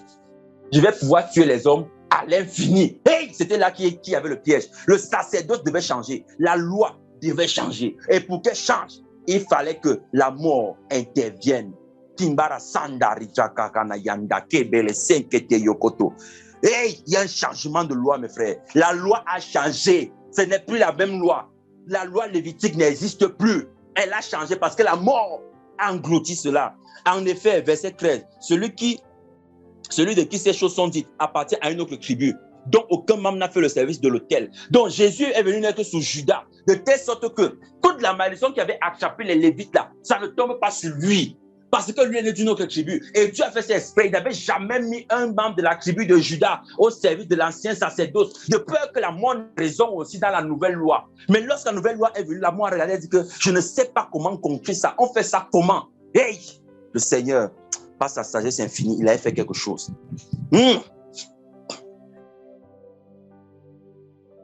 Car il est notoire, verset 14, que notre Seigneur est sorti de Juda, tribu dont Moïse n'a rien dit pour ce qui concerne le sacerdoce. Cela devient plus évident encore quand il paraît un autre sacrificateur à la ressemblance de Melchisédek. Oh, Melchisédek, c'est qui? C'est le roi de Salem, le roi de paix, celui qui n'a ni père ni mère. Ah, qui a la sanga komorianta. L'affaire ne se comprend pas avec les gens, mais avec le Saint-Esprit de Dieu. Voilà quelqu'un qui paraît selon l'ordre de Melchisédek. Quand Melchisédek se présente à Abraham, dans Genèse chapitre 14, pas dans Genèse chapitre 14. Oui, c'est dans Genèse chapitre 14. Quand se présente à lui, mes frères et sœurs, il n'y a personne. Personne ne ressemble à ce Melchisédek-là. On ne sait pas d'où il vient, ni là où il va. Il apporte le pain et le vin, qui sont le symbole du corps et du sang de Christ. Il est l'image de celui qui vit éternellement. On ne sait pas d'où il vient, là où il part. On ne connaît pas sa généalogie. Il n'a pas de père, il n'a pas de mère. On sait seulement qu'il existe. Il existe par où? Qui est celui qui l'a engendré? Parce qu'il venait d'en haut. Et quand il est venu comme ça, là, la mort ne savait pas par où le tenir. Parce que ni son père, ni sa mère n'étaient vraiment son père et sa mère. Il venait d'un autre qui était dans les cieux. C'est ça qui lui donne le statut particulier qu'il a, qui fait en sorte que tous ceux qui mettent sa confiance en lui, selon Hébreux 7, verset 25, ils sont parfaitement tous ceux qui s'approchent de Dieu par lui, étant toujours vivants pour être décidés en leur faveur. C'est la puissance du nouveau sacerdoce. C'est quand on s'approche du sacrificateur, on lui fait confiance, on met notre confiance à lui, et lui, il fait le reste. Alors que dans la première loi, il fallait tout faire soi-même. Il fallait tout faire soi-même. Il fallait tout... vraiment, et les gens veulent ça. C'est misérable, c'est regrettable. Ces personnes qui ne veulent pas Christ là, vont mourir dans leur péché. Ce n'est pas la faute de Dieu. C'est de leur propre faute. Alléluia. Et quand on prêche l'évangile comme ça, oh vraiment, oh, Dieu est amour. Un gars qui est amour, c'est lui qui fait l'enfer. Il faut faire un petit tour là-bas. Vous allez venir me dire, mes frères et sœurs, l'enfer là. Moi, je ne suis pas arrivé là-bas, hein, dans mon témoignage, je n'ai pas vu l'enfer. Mais le chemin que j'empruntais, les ténèbres qu'il y avait dedans, je savais que si j'entre là-bas, je ne peux jamais ressortir. Et il y avait une peur qui était sur moi. Mais ce n'est plus le genre que tu peux avoir peur, tu fais pipi sur toi. Ce n'est plus possible. Les pipis ne peuvent plus venir. Même les pipis fuient. Même les pipis fuient l'enfer. Les gens s'amusent. Verset 16. Instituez non d'après la loi d'une ordonnance charnelle, mais selon la puissance d'une vie impérissable, c'est-à-dire une vie éternelle. Tu es sacrificateur pour toujours, selon l'ordre de Melchisédek. Pour toujours. Ça veut dire que le sacerdoce pour lui ne finit plus jamais. Or, suivez, il y a ainsi abolition d'une ordonnance antérieure à cause de son impuissance et de son inutilité. Car le sacerdoce lévitique n'avait jamais pu convertir quelqu'un. Donc, il ne servait plus à rien. Mais les gens retournent là-bas faire ça. La puissance du péché, c'est la loi. qui continuent de pratiquer. Ils vont comprendre. Car la loi n'a rien amené à la perfection. Suivez bien. Mais les gens sont dans ça pour chercher quoi? Et introduction d'une meilleure espérance par laquelle nous approchons de Dieu. Et comme cela, verset 20, n'a pas eu lieu sans serment. Car tandis que les Lévites sont devenus sacrificateurs sans serment, Jésus est devenu avec serment. Quand un Lévite devenait sacrificateur, il ne prêtait serment nulle part. C'était à cause de sa lignée. Mais Jésus lui est devenu sacrificateur en prêtant serment devant Dieu. Suivez. Par celui qui lui a dit, le Seigneur a juré et il ne se repentira pas. Tu es sacrificateur pour toujours, selon l'ordre de Melchisedec. La parole est venue de Dieu pour dire que pour toujours. Donc ça veut dire que comme tu descends là, ton sacerdoce ne va plus jamais finir. Tu vas engloutir la mort par la vie. Jésus est par là, est par cela même le garant d'une alliance plus excellente. De plus, suivez, verset 23, il y a eu des sacrificateurs en grand nombre parce que la mort les empêchait d'être permanents. Donc tous les sacrificateurs qui sont venus avant, ils ne pouvaient pas être permanents. Pourquoi? Parce que la mort les empêchait tout simplement. La mort essayait, la mort ne permettait pas qu'un sacrificateur soit là éternellement. Du coup, à chaque fois qu'un sacrificateur mourait, il fallait qu'on reprenne les choses dès le commencement. On devait reprendre. L'autre avait l'habitude de prier. Vous pouvez lire ça dans le livre de Samuel. Hein. Quand Samuel est devenu vieux, on a dit que non, vraiment, il n'y a plus de gens comme toi. Même tes fils ne marchent pas vraiment dans tes voies. Nous, on va au roi maintenant. C'est là où Saül est venu. Tous les prophètes d'Israël, c'est là. Avec Saül. Parce qu'ils ont rejeté celui qui était leur roi depuis l'éternité. Le roi d'Israël, le Saint d'Israël, le Dieu éternel. Ils l'ont rejeté. Alléluia. Donc mes frères et sœurs, ne prenez pas ça à la légère. Ne vous dites pas que c'est juste de l'amusement, que ce sont des choses qu'on peut lire simplement et faire volte-face après, que ce n'est pas le plus important. Non, n'acceptez pas ça. C'est le diable qui veut vous mentir. N'acceptez pas ça. Jésus a accompli une œuvre tellement puissante et grande. Alléluia. C'est une œuvre qui est puissante, qui donne la vie. Maintenant, suivez. Pourquoi est-ce que le Seigneur n'a pas détruit la mort maintenant? On va aller lire dans 1 Corinthiens, le verset 15, du verset 26 du verset 25 au verset 26. 1 Corinthiens 15, 25 à 26. On va voir quelque chose là-bas. La parole de Dieu nous dit quoi?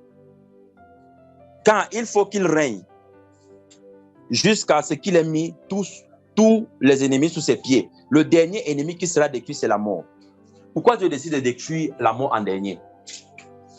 N'est-ce pas, ce n'était pas plus simple? On dit que le dernier ennemi qui sera détruit, c'est la mort. On n'a pas dit que c'est le diable. On a dit que le dernier ennemi qui sera détruit, c'est la mort. Le dernier ennemi qui sera détruit, ce n'est pas le diable. Le diable même va être détruit avant. Mais la mort, c'est avec elle qu'on va finir. Pourquoi est-ce que Dieu a fait ça? On va maintenant comprendre le mystère qui se cache derrière la mort. C'est pour ça qu'on ne doit plus avoir peur de ça. Avoir peur de ça. On doit demander le courage à Dieu de l'affronter. La manière dont elle vient, c'est ça qu'on doit combattre. Ce n'est pas la mort elle-même. Parce que celui qui est en Christ là, la mort ne peut pas l'engloutir. La mort ne peut pas l'engloutir. Donc, allons lire un texte maintenant. La première raison qui fait que la mort va être détruite en dernier, c'est parce que la vie ne peut être manifestée que par la mort. Donc, quand on dit que la mort va être détruite en dernier, c'est parce qu'une nouvelle terre et un nouveau ciel auront été refaits. C'est parce que tous les fils de Dieu auront été manifestés. Donc, après leur manifestation, on n'aura plus besoin de la mort. La mort n'est qu'un moyen que Dieu utilise pour manifester la vie des fils de Dieu, c'est tout. C'est pour ça que ça a détruit en dernier. S'il détruit ça maintenant, on ne peut pas manifester la vie qui est en nous. La vie qui est en nous. C'est pour ça que la mort est restée. Dieu n'a pas laissé la mort pour faire peur aux hommes. Il a laissé la mort pour manifester la vie des fils de Dieu. Et de telle sorte que ceux qui n'ont pas cette vie-là, que la mort les engloutisse. De telle sorte qu'après les avoir engloutis et qu'elle ait tout fait, qu'on engloutisse aussi la mort. Alléluia. Et il n'y aura plus de salut, de possible, rien. Tout ça, ce sera fini. Hey, la sagesse infiniment variée de Dieu. Allons lire deux textes qui le prouvent. Dans Jean chapitre 12, le verset 24. Jean chapitre 12, le verset 24.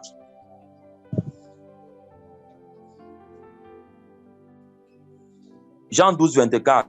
En vérité, je le dis, si le grain de blé qui est tombé en terre ne meurt, il reste seul. Mais s'il meurt, il porte beaucoup de fruits.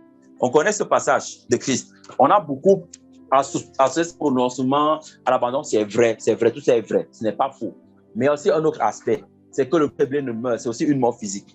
Il va porter du fruit. Et pourquoi le blé? Parce que en fait, le blé, c'est l'image des enfants de Dieu. Quand on lit dans le livre de Luc, au chapitre 3, le verset 17, allons voir ça. Dans Luc chapitre 3, le verset 17, le Seigneur compare ses enfants à du blé. a du blé. Luc chapitre 3, le verset 17, tu veux.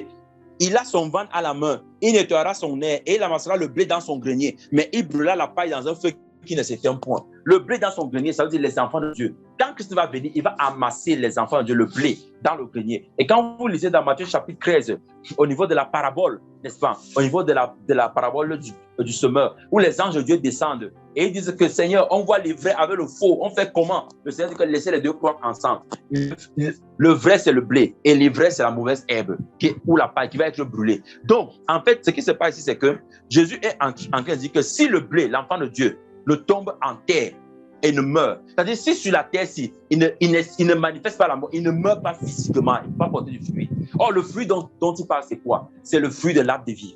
La promesse qu'il a donnée, je donnerai à manger de l'arbre de vie à celui qui vaincra. Je donnerai à manger. Dans ce fruit-là, l'Esprit de Dieu manifesté en nous ne peut être révélé que si nous passons par la mort. Voilà pourquoi Dieu n'a pas anéanti la mort. Parce que la mort reste le seul moyen par lequel Dieu va révéler ses véritables enfants. La mort reste le seul moyen, lui. Il a choisi ça comme ça, afin que les hommes comprennent qu'il est Dieu.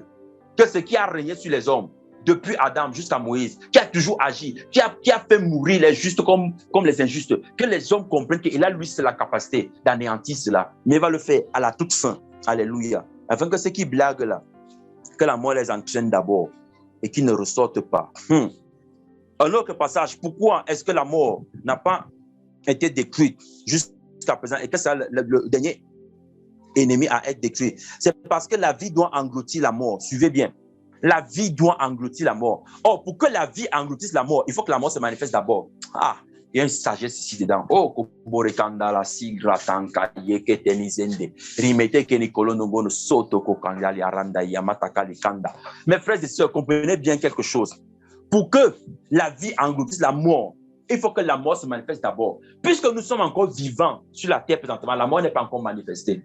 Donc la vie de Christ qui est en nous ne peut pas encore engloutir la mort. Il faut que cette vie-là soit engloutie. Pour que la mort puisse être engloutie, il faut qu'elle soit manifestée. Or, pour qu'elle se manifeste, il faut qu'elle prenne d'abord la première vie. Oh, sagesse infinie de Dieu. Sagesse infinie de Dieu. Sagesse infinie de Dieu. Sagesse infinie de Dieu. Vous allez voir la mort différemment à partir d'aujourd'hui. Vous allez voir ça différemment. Parce que quand on parle de ça, vous voyez des personnes qui partent, qui pleurent, c'est-à-dire que comme souvent, c'est-à-dire comme des personnes qu'on a engagées pour venir pleurer dans des personnes qui pleurent comme si elles n'ont pas d'espérance. Se rouler au sol. Je sais pas où. Machin, ceci. Tout ça parce que quoi? Parce que vous ne comprenez pas que la mort est le moyen pour révéler la vie des fils de Dieu. C'est vous qui souffrez ici. Hein. Celui qui meurt en Christ, lui est dans la paix. C'est vous qui avez le... Je vous dis, j'ai expérimenté quand j'ai vu la porte du ciel. Quand je partais, je me souviens même plus qu'il y avait un frère derrière, une soeur, mon épouse, des enfants. J'avais le pensée, j'avais ça en tête, mais ça me disait rien. Ce que je voyais était tellement plus glorieux. Je disais que c'est prends soin d'eux, ils vont venir me rejoindre. Alléluia. L'espérance ne trahit point. Mes frères et sœurs, la vie doit être engloutie par la mort. 2 Corinthiens chapitre 5, le verset 4. Allons lire ça. 2 Corinthiens 5. 2 Corinthiens 5, le verset 4. Car tandis que nous sommes dans cette tente, nous gémissons accablés parce que nous voulons non nous dépouiller, mais nous revêtir, afin que ce qui est mort soit englouti par la vie.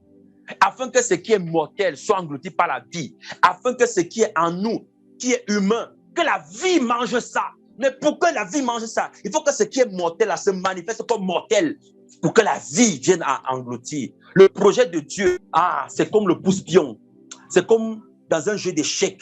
Il dit, pour que j'attrape le roi là, il faut que je mette la part. Et la part, c'est notre première vie ici. Quand quelqu'un meurt, la mort vient.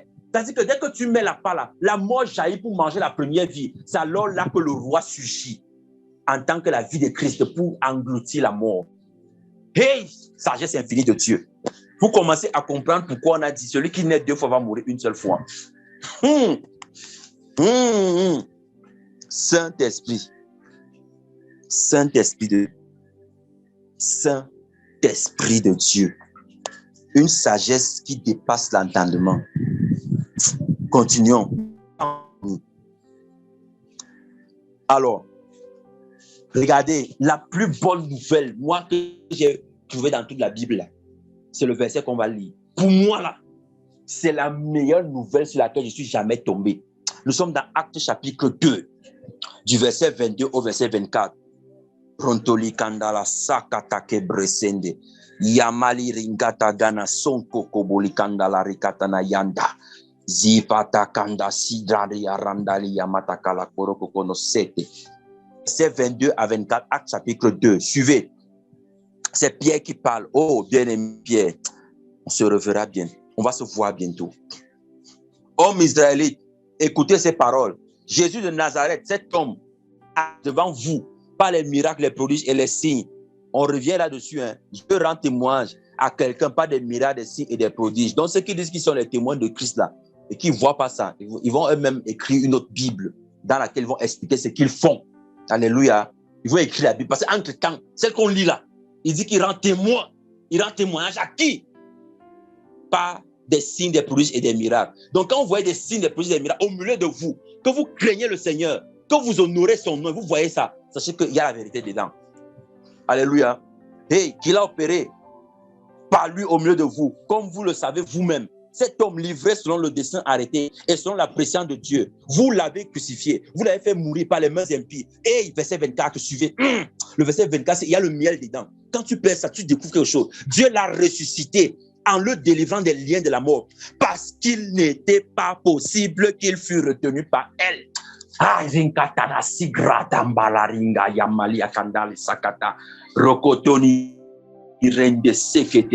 Mes frères et sœurs, est-ce que vous suivez bien ce que Pierre dit?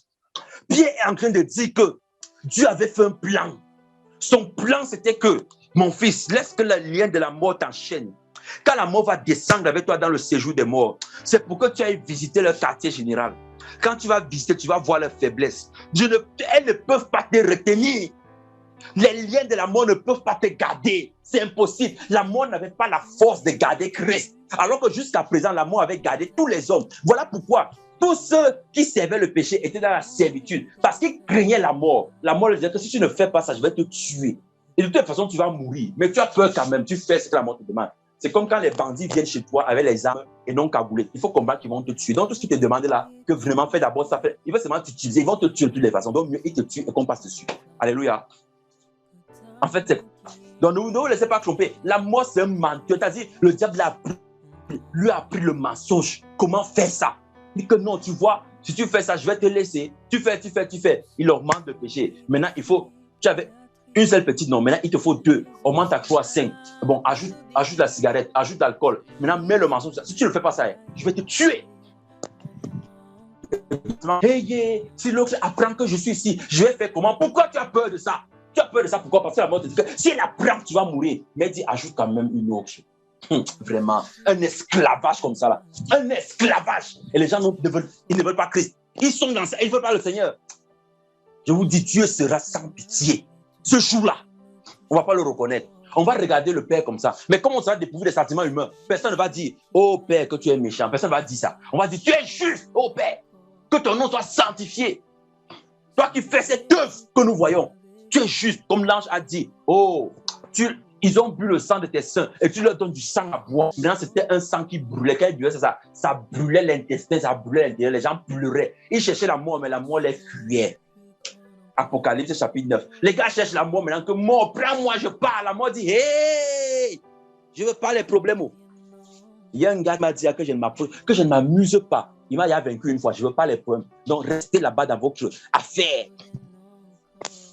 Vous avez vu quelqu'un qui cherche la mort là, et puis la mort ne vient pas. Aïe.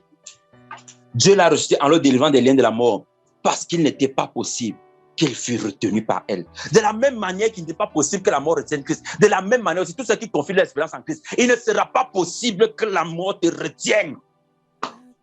C'est l'assurance que nous avons par le Saint-Esprit. Alléluia. C'est cette assurance-là que nous avons. Il ne sera pas possible d'être retenu par la mort. Il ne sera pas possible. Parce que tel il est, tel nous sommes. C'est ce que le verset veut dire. Mais les gens disent que nous sommes des lions de la tribu de Juda et tout ça. Mais le péché les chicote matin et soir. Avec le mensonge, la fraude, avec l'ignominie, le meurtre. Des gens qui aiment leurs frères. Ils malparlent de leurs frères derrière. Mais ils disent qu'on sait le Seigneur, on aime Dieu. Ils vont comprendre ça bientôt. Continuons de lire. Donc, il a fallu que Dieu même vienne et se rendre semblable à nous. Car la mort a pris la vie depuis le jardin d'Éden. Et il fallait qu'il prenne notre apparence pour nous délivrer. Comme j'ai dit ça, c'est de tout un autre enseignement. Je ne vais pas rentrer en profondeur dedans. Mais regardez, Philippiens chapitre 2, du verset 5 au verset 8, nous apprend quelque chose. Il nous dit que revêtez-vous dans les mêmes sentiments qui étaient en Jésus, lequel existant en forme de Dieu, n'a pas regardé son égalité avec Dieu comme une poire à arracher. Mais il s'est humilié lui-même, se rendant semblable à un homme. Semblable à un homme. Semblable à un homme, semblable à un homme. Cette façon de dire que s'il s'est rendu semblable à un homme, si c'est semblable, ça veut dire qu'il n'était pas d'abord homme avant, il était d'abord Dieu, il s'est rendu semblable à un homme. Voilà pourquoi il a pu mourir. Il a pu mourir en laissant que la mort le prenne. C'est pour ça qu'il a dit que ce n'est pas quelqu'un qui me tue, hein, c'est moi qui donne ma vie. Donc il a laissé que la mort l'attrape. La mort l'a emmené en bas, mais c'est lui qui a amené la mort pour aller l'enfermer, afin de dépouiller la mort de sa puissance. Et de dire que maintenant je te tiens. Tous ceux qui vont passer par moi là, tu ne pourras pas les retenir aussi. Alléluia. Amen. Donc, allons lire quelque chose. Vous comprenez donc pourquoi maintenant le Seigneur Jésus-Christ a parlé dans Jean chapitre 3, n'est-ce pas? Que celui qui ne naît d'eau et d'esprit ne pourra voir le royaume des cieux. Jésus-Christ. C'est-à-dire la sagesse de Dieu. J'ai souvent l'impression que plus le Seigneur me révèle des choses, moins je le connais. En fait, j'ai l'impression que je ne l'ai même parfois jamais connu même. Je dis que depuis Jean 3:6, Jean croit qu'on va partir lire là. Que nous tous on connaît. Je n'ai jamais compris ça comme ça. Quelle est cette façon? Quelle est cette sagesse de Dieu? Quelle est cette révélation? Quelle est cette manière même de faire? Ah, Jésus! Non, c'est trop ça quand même. Allons-y dans Jean chapitre 3, du verset 3 au verset 5. Hey! Celui qui ne naît d'eau et d'esprit ne peut voir le royaume des cieux. Ne peut voir le royaume des cieux.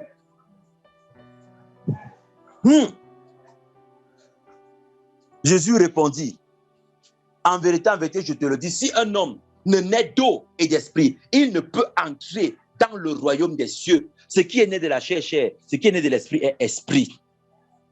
Chair. Mes frères et sœurs, s'il ne naît d'eau et d'esprit, il ne peut pas entrer dans le royaume des cieux. Si on ne naît nouveau, il ne peut pas entrer. Pourquoi est-ce qu'il ne pourra pas entrer? Parce que la porte d'entrée, c'est la mort. Et il faut que la mort mange d'abord une vie pour être manifestée. Si la mort ne mange pas une vie, elle ne se voit pas. Donc, pour que la mort soit anéantie dans la vie d'un homme, il faut qu'elle tue d'abord la première vie, celle que nous vivons ici sur terre. C'est pour ça que celui qui naît donc 2 fois va mourir 1 fois. Parce que, en naissant 2 fois, tu as la vie de Christ qui est enfouie en nous, comme dit dans Colossiens chapitre 3. Or, votre vie est cachée en Christ, en Dieu. Ça veut dire que lorsque tu as la vie de Christ en toi, et que tu t'avances, la mort va prendre la première vie. Mais dès qu'elle prend la première vie là, la deuxième vie, on l'engloutit. C'est la deuxième vie qui engloutit la mort. Mais pour qu'elle paraisse, il faut que la première parte d'abord. Voilà pourquoi dans 1 Corinthiens 15, l'apôtre Paul dit que ce qui est terrestre vient d'abord en premier, et ce qui est spirituel vient ensuite. Donc, ce qui est terrestre doit être englouti par la mort. Voilà pourquoi Dieu a laissé la mort. Que j'ai retiré ta puissance. Maintenant, ta puissance, c'est que tu ne peux plus retenir captif ceux qui ont la vie de Christ en moi, parce que leur vie va t'engloutir. Donc, chaque fois qu'un enfant de Dieu meurt, la mort vient avec crainte et dit, hey, si le Fils ne renonce pas, si le Fils ne renie pas Christ, c'est que je vais encore me faire engloutir. C'est la mort qui a peur maintenant de nous. C'est pour cela qu'elle nous effraie. C'est pour cela qu'elle veut nous faire croire qu'elle est plus forte. C'est pour cela qu'elle veut nous intimider. Elle veut nous faire abandonner le chemin du Seigneur. Parce qu'elle sait que après avoir englouti la première vie, c'est notre vie qui est en Christ qui va l'engloutir. Elle ne pourra rien faire vis-à-vis de ça. C'est pour ça qu'elle se lève pour commencer à dire que je vais te mettre dans le feu. Hein. Je vais faire ceci. Hein. Tu vas souffrir hein, à renier le Seigneur. Pour nous pousser à abandonner le Seigneur Jésus-Christ. Mais c'est là où tu dois trouver la force. Comme à Gethsemane, tu dis Seigneur, la coupe là, je veux la boire. Si c'est ta volonté, je veux boire ça. Donne-moi la force de boire cette coupe. Que les frères me maltraitent, qu'ils m'insultent, qu'ils me méprisent. Je ne vais pas renoncer à ton chemin. Je ne vais pas aller m'enfermer dans ma maison et dire que l'église m'a déçu. Oh, il n'y a pas la vérité là-bas. Je ne sors plus. Je prie seulement ici. Tu vas te faire engloutir par la mort. Parce que ce n'est pas la vie que Christ nous a enseigné. Christ a demandé, comme dans Actes chapitre 2, le verset 42, où il dit qu'il persévérait tous ensemble, dans la communion fraternelle. Ils étaient ensemble, ils ne renonçaient pas, ils étaient là. Qu'est-ce que le Seigneur veut? Ne renonce pas à la vie, parce que la vie de Christ en nous va engloutir la mort. Et c'est pour ça que la mort a peur de nous. Et quand à chaque fois qu'un enfant juste avance vers le temps de sa fin, la mort commence à transpirer. Elle achète des mouchoirs, elle essuie le visage. Elle dit, oh, on va faire l'affaire, c'est comment? Elle part consulter son maître Satan. Satan, aide-moi dans l'affaire-ci. Tu n'as pas un autre stratagème? Satan dit que j'ai à tout tenter. Je ne sais pas quoi faire. Intimidons-le seulement, en espérant qu'il abandonne. Comme Christ sur la croix, quand on venait pour l'intimider, on disait, descends maintenant et nous croirons. Descends maintenant et nous croirons. Mais c'est là où il est que, Père, ils ne savent pas ce qu'ils font. Pardonne-leur. Et Satan et la mort sont retournés se consulter pour dire, on a tout fait. Il ne veut pas abandonner. Vraiment, hein, acceptons notre défaite. C'est déjà cuit. Comme quelqu'un a dit une fois, les carottes sont cuites. Il n'y a plus rien à faire. Parce qu'on ne peut pas le vaincre. Cet homme qui n'a pas péché quelque part. Donc tu ne pourras pas le retenir mort. Et puis la mort se tourne vers Satan et dit que, mais tu m'avais dit que je pourrais retenir tous les hommes qui allaient mourir. Et Satan lui dit qu'en fait, je ne t'ai pas dit la vérité. Parce que dès le jardin d'Éden, je suis menteur. Je ne t'avais pas dit que, en fait, tu es né de la parole de Dieu. Et comme moi, j'étais là avant toi. Et que j'avais vu que ceux qui ont la vie de Dieu ne peuvent pas être engloutis par la mort. C'est pour ça que j'ai poussé Adam à pécher contre Dieu, afin que tu aies une occasion contre lui. Mais ceux qui demeurent en Christ, comme tu as vu cet homme-là, tu ne pourras rien le faire. Donc allons combattre ceux qui sont restés, afin que ceux-là ne puissent jamais emprunter ce chemin. C'est pour cela que Satan combat tous ceux qui empruntent le chemin de Christ. Parce qu'il sait que son âme le plus puissant, c'est la mort. Et quand en effrayant les hommes par la mort, ils ne vont pas engager ce chemin-là. Or, c'est justement en passant par ce chemin, parce que tu es né 2 fois, que tu mourras 1 fois. Mais si tu nais seulement 1 fois, tu refuses la seconde, la nouvelle naissance, tu vas mourir 2 fois. Pourquoi? Parce qu'après que la mort t'est engloutie la première vie, il n'y aura pas de seconde vie derrière. Et donc, qu'est-ce qui va se passer? Oh, les temps de feu. Les temps de feu. Là où on va jeter la mort elle-même, on va te jeter aussi là-bas. Pourquoi? Parce que tu n'auras pas englouti la mort. Donc, quand la mort va descendre dans les temps de feu, elle t'aura en elle. Et Gimbara Sanga Tobolekandarima. Lorsque la mort engloutit un homme qui n'a pas la vie de Christ, puisqu'il n'y a pas la deuxième vie pour engloutir la mort elle-même, la mort te garde dans son ventre. Dans son ventre. C'est pour cela que lorsque la mort va descendre dans la seconde, dans les temps de feu, la personne qui sera engloutie dans son ventre va descendre avec elle. C'est ça la seconde mort. C'est ça la seconde mort. C'est la seconde mort. Allons lire ça. Hey, Révélation 20, verset 14. Révélation 20, verset 14. Révélation 20, verset 14. Suivez. Et la mort et l'enfer furent jetés dans les temps de feu. C'est la seconde mort. Donc, regardez, dans d'autres versions, on dit et la mort et le séjour des morts. Donc, ça veut dire quelqu'un qui n'a pas la vie de Christ en lui. Lorsque la mort va engloutir la première vie ici, puisque tu n'as pas de vie pour engloutir la mort va te garder dans le séjour des morts, captif prisonnier. On va te sortir du séjour des morts pour te juger. Après, tu vas retourner dans le séjour des morts. Et en retournant dans le séjour des morts, Dieu donc prend maintenant la mort et le séjour des morts, quel enfer, et les envoie tous les deux dans les temps de feu. C'est ça la seconde mort.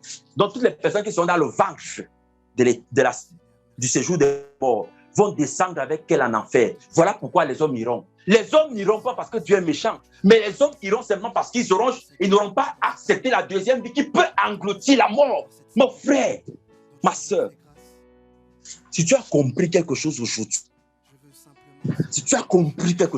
là, la mort ne doit plus t'effrayer. On ne doit plus voir la mort comme si c'est quelque chose qui va finir avec notre vie. On doit voir la mort comme quelque chose qui va même nous permettre d'expérimenter la vie que Christ a préparée pour nous. Voilà pourquoi l'hypocrite qui avait cerné ça, oh, Kodoriranta Karayata, Ziprata Kondolo Soko. Quand j'avais compris ça, on disait que ne pars pas là-bas, Paul, tu vas aller mourir. Il dit que quoi? Je vais aller faire quoi? Quand vous dites mourir, lui, il comprend quelque chose. Il comprend que la vie va aller engloutir la mort. Il comprend que je vais aller finir avec la première vie ici. Parce que je soupire après ma leste. Voilà pourquoi Christ, vers la fin de son ministère, il a commencé à provoquer les pharisiens. Que faites vite ce que vous avez à faire. Je veux déjà que ce qui est mortel soit englouti par la vie. Je veux déjà renaître. Je veux déjà manifester celle de la vie qui est cachée derrière. Oh, Rontolisa Katayata. Mes frères et sœurs, la mort a peur de la vie de Christ qui est en nous.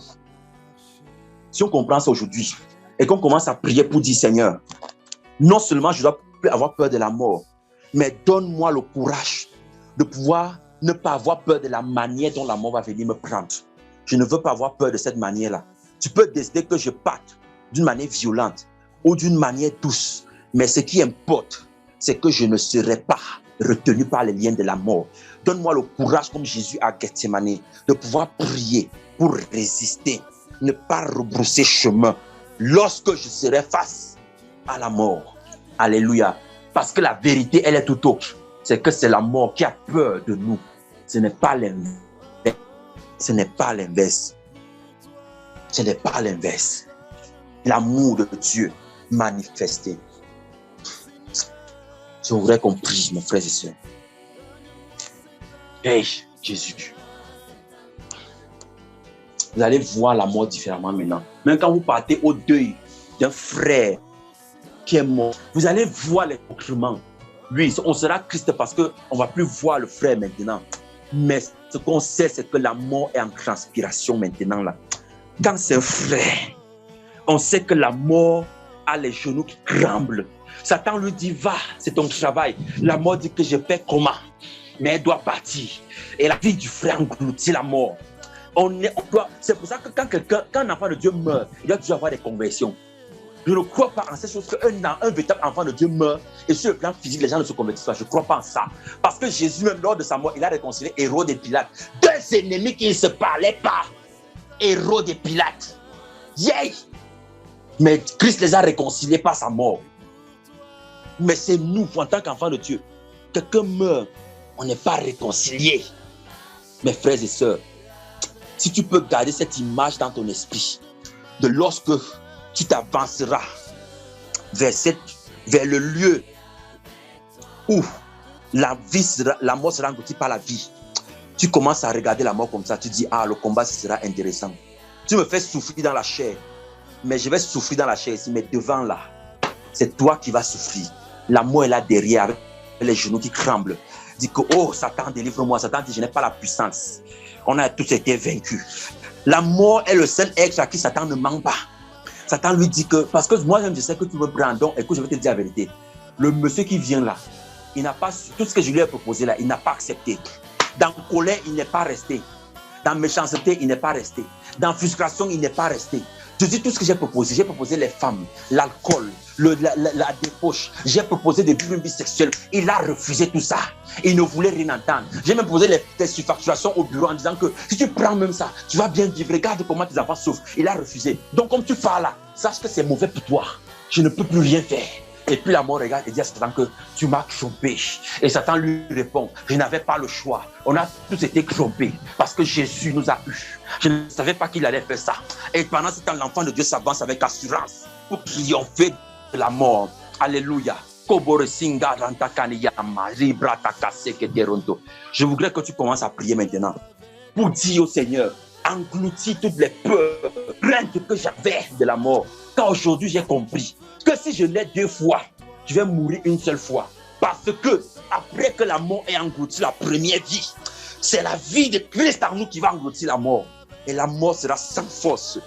Oh, Kombori Sandala Rimaya Kakanaze Keterende. Ipratanga Sinda Ramalikandala Yokotono Kede.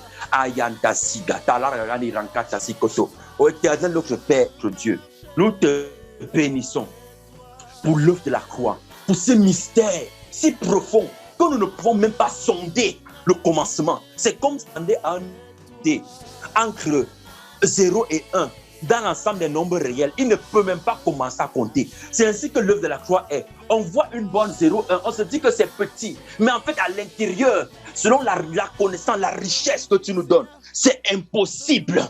Impossible de commencer à comprendre tout ce que tu as fait dans cette œuvre. Ce n'est que deux bonnes, 0 et 1.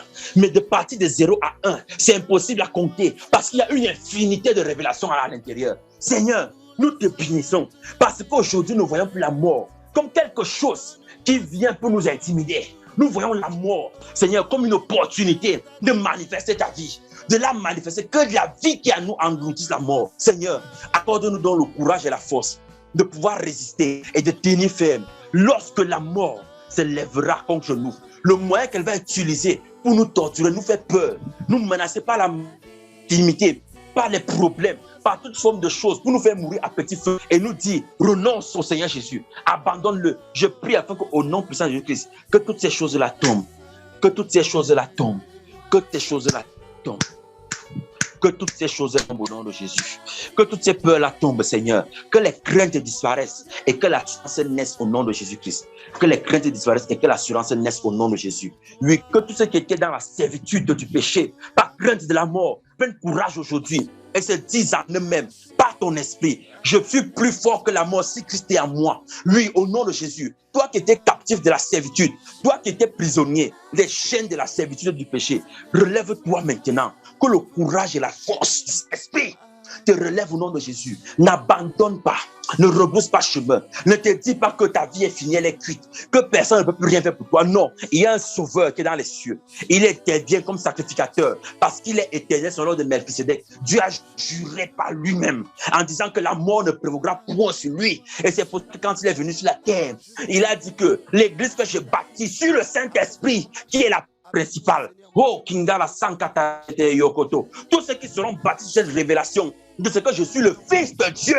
Je suis Dieu manifesté en chair. Et que le Saint-Esprit est la promesse faite à Abraham. Toutes ces personnes-là, les portes de la mort ne prévaudront point contre elles. Elles vont vivre éternellement. Lorsque la première vie sera engloutie, la deuxième vie qui est cachée en moi va paraître et va engloutir la mort. C'est ainsi que les liens seront brisés. Oh, Yontoni Zankatana Ranta.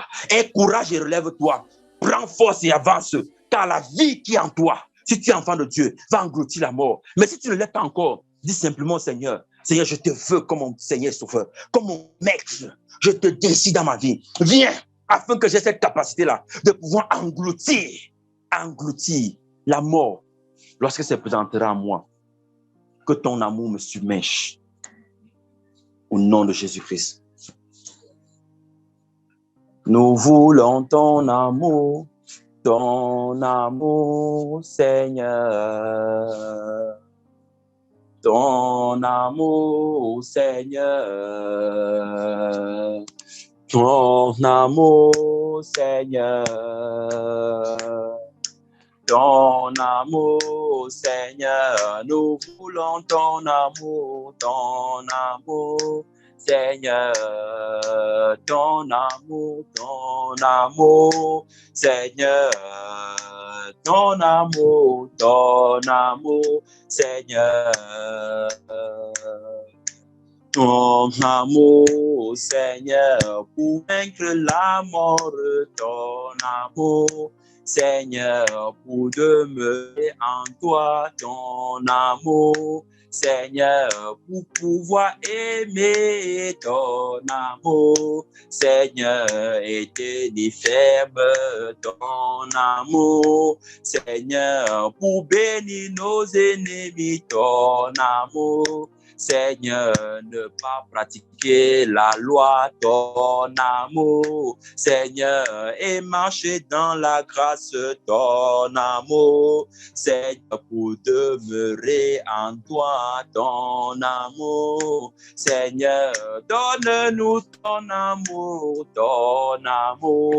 Seigneur, nous voulons ton amour, Seigneur, que cette peur nous quitte, ton amour, Seigneur, la peur de la mort, ton amour, Seigneur, car notre vie en toi, ton amour, Seigneur, engloutira cette mort, ton amour, Seigneur, donne-nous ton amour, Seigneur, pour comprendre l'œuvre de la croix, ton amour, Seigneur, tu nous as affranchis, ton amour, Seigneur, de la crainte de la mort, ton amour, Seigneur, car par ton amour, Seigneur, nous sommes fils de Dieu, ton amour,